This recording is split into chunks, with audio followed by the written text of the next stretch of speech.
yang berkaitan dengan pesantren. Dimulai dari definisi dulu ya, mungkin teman-teman biar bisa lebih mengikuti. Jadi kalau dari definisi, pesantren itu diambil dari kata santri, mendapatkan imbuhan pe di awal dan an di akhir.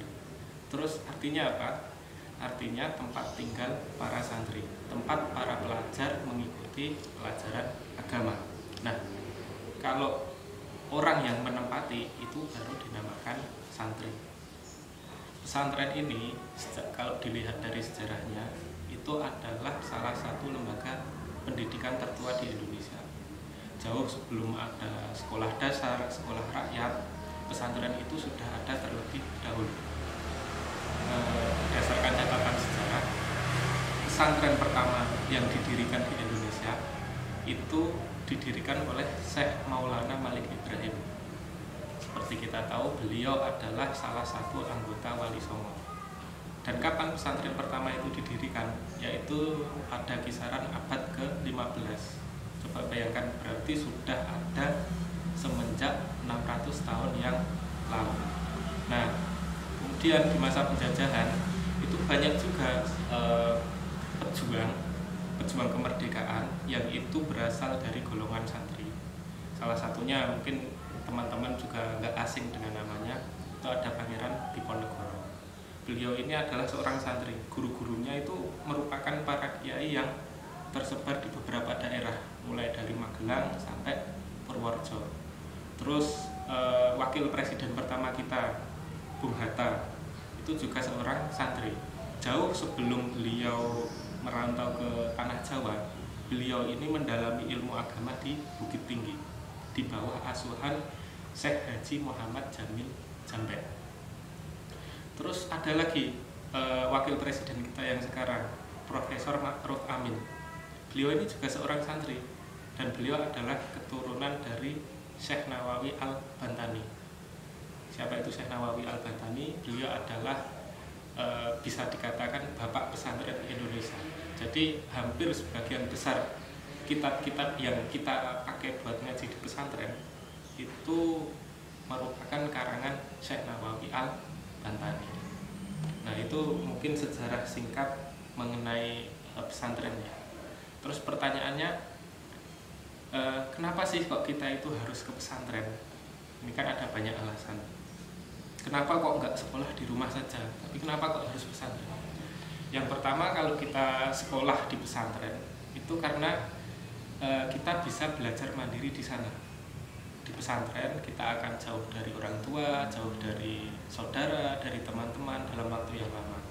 Nah, di pesantren kita akan terbiasa melakukan apa saja secara mandiri, baik dari makan, mandi, mencuci pakaian, mencuci piring, dan lain sebagainya. Terus alasan yang kedua, kenapa kita harus ke pesantren?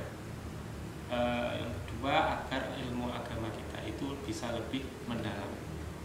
Jadi kalau kita lihat untuk saat ini, tempat paling efektif untuk belajar ilmu agama itu ya di pesantren. Karena di pesantren itu bisa dikatakan merupakan gudangnya ilmu agama. Jadi nanti teman-teman sekalian bisa mempelajari banyak hal baru yang tidak ditemukan semasa di sekolah atau semasa di rumah dulu. Terus yang ketiga, kegiatan beribadah kita kalau di pesantren itu bisa jadi lebih rutin dan teratur. Mungkin yang dulunya itu di rumah malas-malasan, sholatnya sering tidak tepat waktu, atau jarang melakukan amalan-amalan sunnah, mungkin nanti di pesantren bisa jadi lebih baik. Kenapa? Karena di pesantren itu kita hidup bersama-sama, semuanya sudah dijadwalkan, mulai dari bangun tidur sampai akan tidur lagi, mulai dari subuh sampai isya itu sudah dibuatkan jadwal. Jadi nanti teman-teman kalau di pesantren itu nggak perlu khawatir ibadah wajib dan ibadah sunnahnya itu ketinggalan, itu nggak perlu khawatir. Karena apa? Karena sudah dijadwalkan. Dan yang paling penting, yang keempat, ini kenapa kok kita belajar di pesantren? itu agar kita menjadi pribadi yang soleh dan solehah, bisa bermanfaat bagi orang-orang di sekeliling kita, dan yang penting lagi bisa mendoakan orang tua kita. Nah, dulu itu Nabi itu pernah bersabda, jika seseorang itu meninggal dunia, maka terputuslah amalnya kecuali 3 perkara. Yang pertama itu sedekah jariah, yang kedua ilmu yang bermanfaat, dan yang ketiga anak yang soleh atau solehah yang mendoakan orang tua. Nah, jadi harapannya teman-teman itu kalau di pesantren itu agar bisa menjadi pribadi yang soleh dan solehah, bisa mendoakan untuk kedua orang tua kita. Terus ada pertanyaan lagi, pesantren itu kelebihannya apa sih dibandingkan dengan sekolah-sekolah biasa, sekolah-sekolah umum? Kenapa kok kita itu harus mondok, kita itu dianjurkan untuk mondok? Ada beberapa kelebihan pesantren.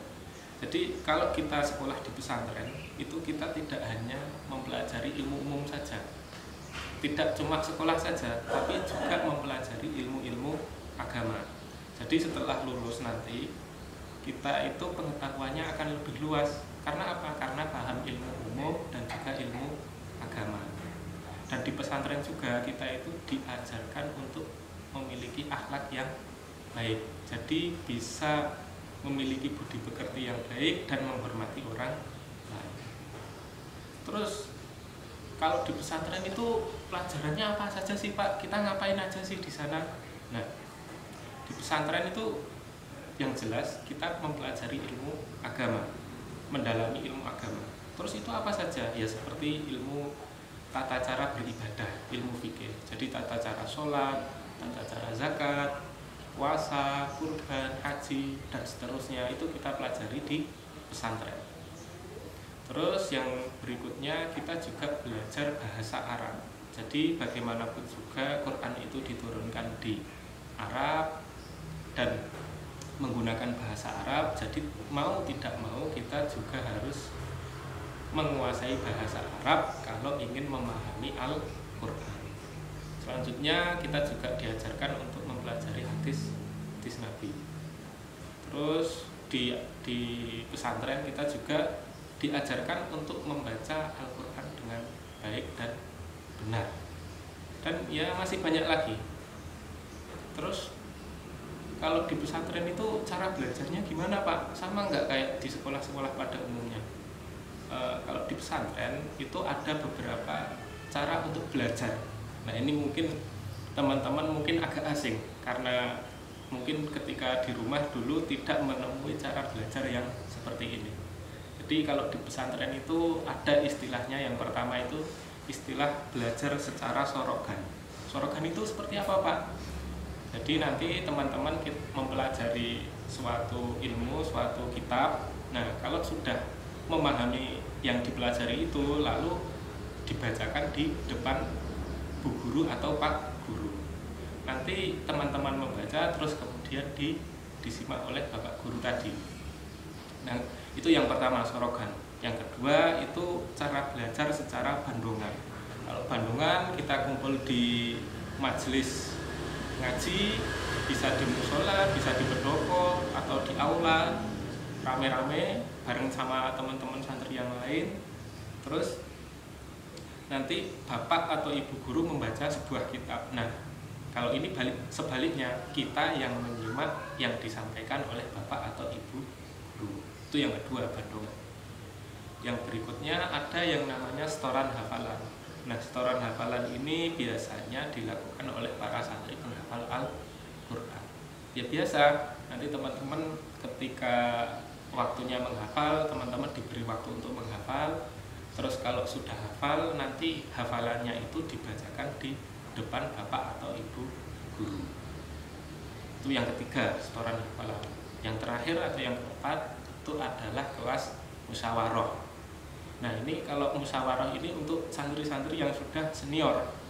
Jadi kalau teman-teman sudah menguasai dasar-dasar ilmu agama, nanti akan dibuatkan majelis oleh pengurus pondok. Nah, terus kemudian di sana teman-teman itu nanti akan membahas permasalahan agama serta mencari solusinya. Tujuannya apa kelas musyawarah ini? Tujuannya agar teman-teman itu terlatih untuk berpikir kritis. Nah, mungkin itu yang dapat saya sampaikan sekilas pengetahuan tentang pesantren, pengertian umum mengenai pesantren. Jadi sekali lagi buat teman-teman, selamat datang di pesantren. Semoga teman-teman betah dan dapat mengikuti pelajaran dengan baik. Nah, perlu untuk diingat, jadi teman-teman belajar di pesantren itu bukan untuk mengejar hal-hal yang bersifat duniawi, misalnya seperti harta, pujian, pangkat atau apapun itu. Tapi perlu diingat, di sini di pesantren kita mengejar keridhaan Gusti Allah Ta'ala. Nah, mungkin itu saja, cukup dari saya. Assalamualaikum warahmatullahi wabarakatuh.